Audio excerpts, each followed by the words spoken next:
Welcome to the Explainer. You know, the family court system, it's supposed to resolve disputes, right? But way too often, it ends up doing the complete opposite. Today, we're going to break down this really common and honestly damaging cycle that just sucks parents into this escalating conflict. And more importantly, we're going to show you how to stay out of it. So, let's just dive right in. If you're heading into family court, listen up, because there's this one huge trap that almost everyone falls into. Seriously. And a lot of the time, you don't even see it happening. It's a pattern that can take a tough situation and make it 1,000 times worse. And it all starts with one single, simple mistake. We call it the escalation trap. See, the family court is adversarial by its very nature. I mean, it's literally built for arguments. And that structure has this sneaky way of pulling parents into a cycle of escalating conflict. And the root cause of this whole mess? A loss of focus. So how does this trap actually snapshot? How does a legal process that's designed to find solutions so often end up just creating even bigger problems? Well, let's break it down. Here's the absolute key. Your legal response, it isn't about correcting the entire history of your relationship. Its real purpose, its only purpose, is to address the specific outcomes the other person is asking the court for. But once you lose focus, it becomes about defending yourself against every single accusation, no matter how small or irrelevant. Now let's get into the mechanics of how this actually happens, because it's not just a one-sided thing. This loss of focus is a dynamic that involves both the person filing the application and the person responding to it. Look, it's a completely natural human instinct, right? When you're hit with what feels like totally one-sided or unfair allegations, your first reaction is to defend yourself.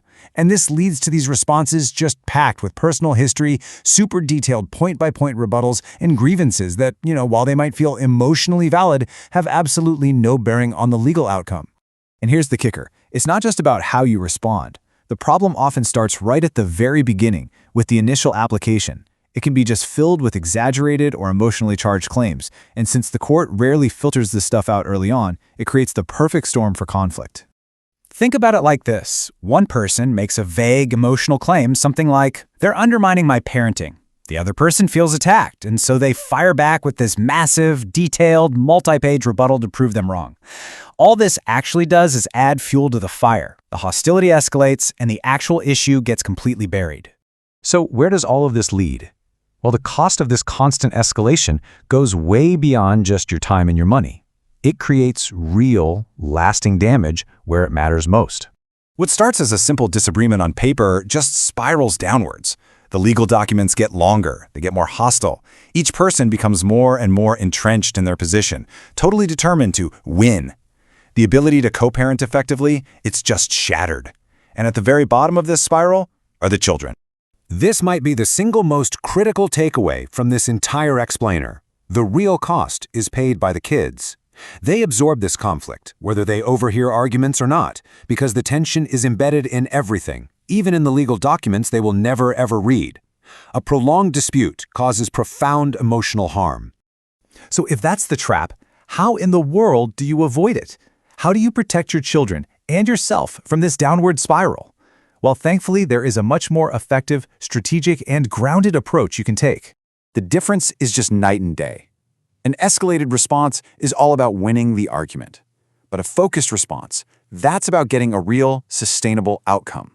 It's not about ignoring falsehoods, but it is about strategically choosing which battles to fight, focusing your energy only on what will actually influence the court's decision. So, here's the crucial point. True power in this process doesn't come from having the last word or the most detailed rebuttal. It comes from a specific kind of understanding about how the system actually works.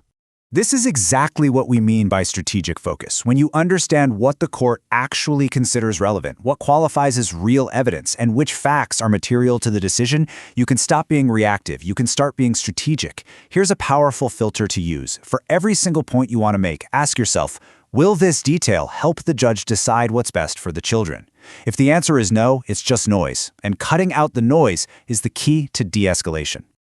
This knowledge is incredibly empowering. It lets you filter out all that noise. You can respond proportionately, you can focus on the real issues, and you can push back on material that's simply designed to create conflict. It helps you shorten the dispute and, most importantly, protect your family. Ultimately, in a system that is literally designed for conflict, the choice to escalate or to focus, it's yours. It is a conscious decision that you can make at every single step. And choosing to focus on what truly matters can change the entire course of your family court journey, preserving your sanity and protecting your children from the fallout.